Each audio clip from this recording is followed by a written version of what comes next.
Miss হবে না আপনার পছন্দের টিভি শো। দেখুন জি5 অ্যাপে একদম ফ্রি। আচ্ছা, কাল রাতে এত বড় একটা কাণ্ড ঘটে গেল, অথচ তোমরা কেউ আমাদের জানানোর প্রয়োজনটুকু বোধ করলে না। কি গো তোমরা? ফুলকি, এই তো ফুলকি। ও ফুলকি, কেমন আছো তুমি? কাল কত বড় একটা বিপদ হতে পারতো বলো তো। বিপদ তো হয়েছে, কি অবস্থা দেখো তো। আচ্ছা, তুমি অত রাতে লাস্ট বাস ধরে অশোকনগর কেন যাচ্ছিলে ফুলকি? আরে এই রোহিত, আরে এই তোর সাথে কথা বলছি। কি রে এই, তুই অ্যাক্সিডেন্ট স্পট থেকে ফুলকিকে নিয়ে চলে এলি, আমাকে একটা ফোন করার প্রয়োজন মনে করলি না? আমি নিয়ে আসতে আমাকে 5 সেকেন্ড লাগতো খোঁজ নিতে। এ কি রে? রুদ্র গলা শুনলাম জানো। আরে রুদ্র, তুমি এসেছো? এই তো মাস্টারমশাই, গুড মর্নিং। আর গুড কোথায় মর্নিং, কাল অত বড় একটা অ্যাক্সিডেন্ট হলো অশোকনগরে। আচ্ছা, এই মানুষগুলোর জন্য কি করা হচ্ছে? মাস্টারমশাই, সমস্ত ব্যবস্থা হয়ে গেছে, আপনি কেন টেনশন করছেন? ডিএসপি অমিতাভ নন্দীকে আমি বাড়িতে আসতে বলেছি, এখানেই আসছেন উনি। আমি সমস্ত রিপোর্ট নেব, কার কি প্রয়োজন, কতটা ক্ষতি হয়েছে সেই হিসেবে হয়ে যাবে সবকিছু, আপনি চিন্তা করবেন না। আমি বলছি যে রোহিত আর ফুলকি যেটা করলো সেটা ঠিক করলো, একবার তো ফোন করবে, আমি তো দেখে নিতাম না। জেঠুমনি, ও মা, তুই উঠে পড়েছিস তাড়াতাড়ি? হ্যাঁ, আরে মা শোন শোন শোন শোন শোন, তোর শরীর কেমন বল? হ্যাঁ, ব্যথা জ্বর এগুলো আছে? এই তোর খ্যাপা স্যার তোর ঠিক করে যত্নার্থী করেছো তো? যদি না করে তুই আমায় বলবি। হ্যাঁ, আমি একদম ঠিক আছে জেঠুমনি, কোনো ব্যথাও নেই, জ্বরও নেই। এখন তো আমি সিলিন্ডার কাঁধে নিয়ে বাড়ি বাড়ি ডেলিভারি করে দিতে পারবো, আর স্যার বললে কাজেও যেতে পারবো। এই না হলো আমাদের ফুলকি। ঠিক ঠিক ঠিক।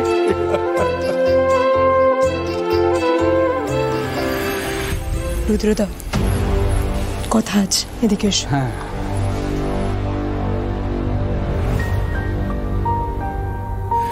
ফুলকি শোনো, তোমার বর কিন্তু খালি পেটে চা খাচ্ছে, কেমন? যাও এই বিস্কিটগুলো দিয়ে এসো। যাও যাও যাও যাও। ছুঁড়ে ফেলে দিলে। ফুলকি, বাবা আছে না, কান মোলা খাবে তো। যাও যাও যাও যাও যাও। আমি বলছি তো কিচ্ছু হবে না। চলো চলো চলো চলো চলো চলো, যাও না।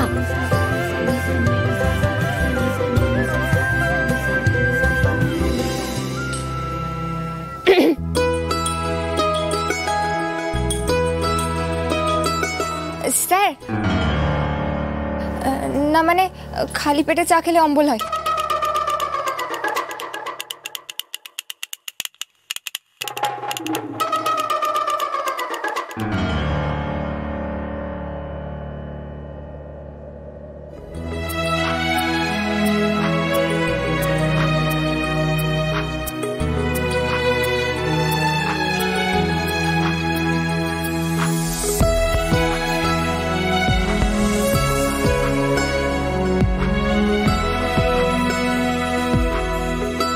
কি বুঝছো রুদ্রদা? এভাবে চলতে থাকলে তো রোহিত তার মন খুব তাড়াতাড়ি খুলে যাবে। রিজিদা, এখন কিছু করা সম্ভব নয়। তুমি তো দেখলে, আমি তো মেয়েটাকে 2-3 বার ওঠাবার চেষ্টা করলাম, কিছু হলো কি? হলো না। দেখো, এখন মেয়েটা বাড়ির বউ, মাস্টারমশাই নজরে নজরে রেখেছেন একদম, তাই না? স্টোরে কাকুমনি আছেন, কিছু করার নেই। ওই বিয়ের পরে কি এটা অষ্টমঙ্গলা হয় না, যাবে তো ওরা, তখন একটা মোক্ষম চাল চালতে হবে। ধৈর্য ধরো ঈশিতা, জীবনে ধৈর্য ধরতে শেখাটা একটা বড় আর্ট, বুঝতে পেরেছো? হ্যাঁ, আমিই বলছি। স্যার, আরে নন্দী মাস্টারমশাই, নন্দীবাবু এসছেন। আসুন নন্দীবাবু, আসুন আসুন। এই মল্লিক, এসো এসো এসো। ও মল্লিকবাবু এসছেন, আসুন আসুন আসুন আসুন। নমস্কার স্যার। নমস্কার মাস্টারমশাই। স্যার, এই মিষ্টিটা। আরে মল্লিকবাবু, এসবের কি দরকার ছিল? না স্যার, এমনি ওই তো এখানেই আসছিলাম, তা একটা ভালো মিষ্টির দোকান দেখলাম, তাই। টাকা পয়সা সব দেওয়া হয়ে গেছে তো? হ্যাঁ।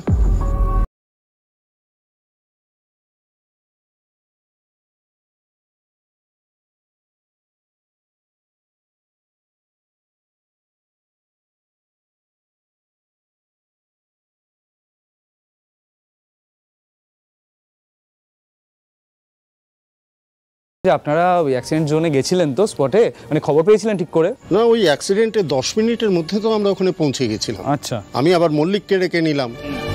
ওখানকার লোকাল পুলিশ আউটপোস্ট তো কোনো রকম কাজ করতে পারেনি।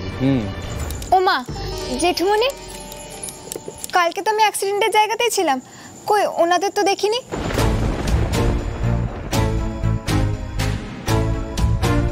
ওইখানকার পুলিশরাই তো সব করছিল, স্যারও দেখেছে, তাই না স্যার? তাই নাকি নন্দীবাবু? না না, তা কি করে হয়? উনি হয়তো আমাদের দেখেননি। আসলে কাল যে বাসটার অ্যাক্সিডেন্ট হয়েছিল ও ওই বাসটাতেই ছিল। ফুলকি, তুমি সকলকে মিষ্টি দাও, সব ব্যাপারে কথা বলতে হবে না তোমায়।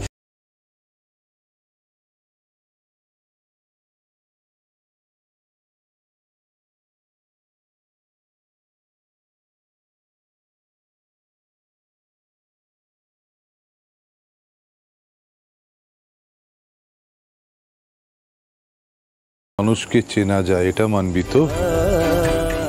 সে মেয়েটা এরকম সোজাসুজি সত্যিটা বলে ফেলতে পারে, সে কি কাউকে ঠকাতে পারে রে? হ্যাঁ জেঠুমনি, ওরই যে সত্যি বলা, এটাও যে ভান নয় সেটা তুমি জোর দিয়ে কি করে বলছো?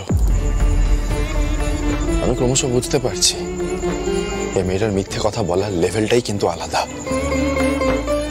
জেঠুমনি, ও হাসতে হাসতে আমাদের এক হাটে কিনে অন্য হাটে বেচে দিতে পারে।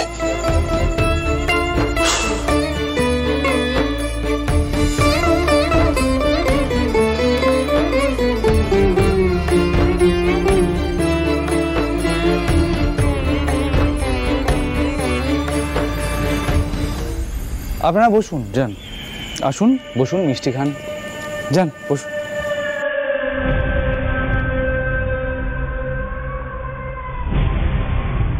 ঈশিতা, অষ্টমঙ্গলায় কিছু একটা করতেই হবে।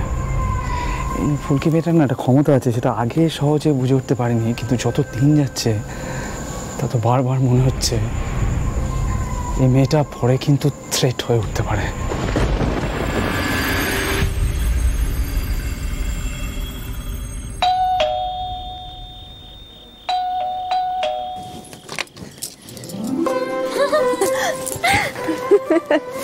ভুম্বলদা, বাবা এসো এসো, জেঠুমনি কখন থেকে অপেক্ষা করছে, আমিও বসে আছি। চলো চলো চলো মা, চলো, কিছু হবে না, কেউ কিছু বলবে না, চলো।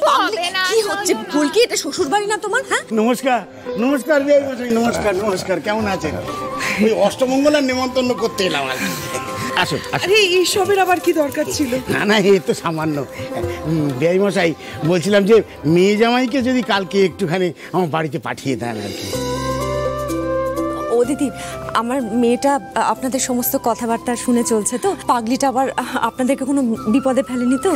যে বলেন না দিদি, ফুলকির মতন মেয়ে আবার কাকে বিপদে ফেলবে? বরং উল্টে ফুলকি লোকজনকে বিপদের হাত থেকে বাঁচায়। কি রে শানু? তা নয় তো কি, এই যে আমাদের স্টোরে এত বড় একটা লোকসান হতে চলেছিল, ফুলকি তো বাঁচালো। সত্যি আপনাদের মেয়েটা জিনিয়াস। জি5 ডাউনলোড করুন আর সব এপিসোড দেখুন একদম ফ্রি।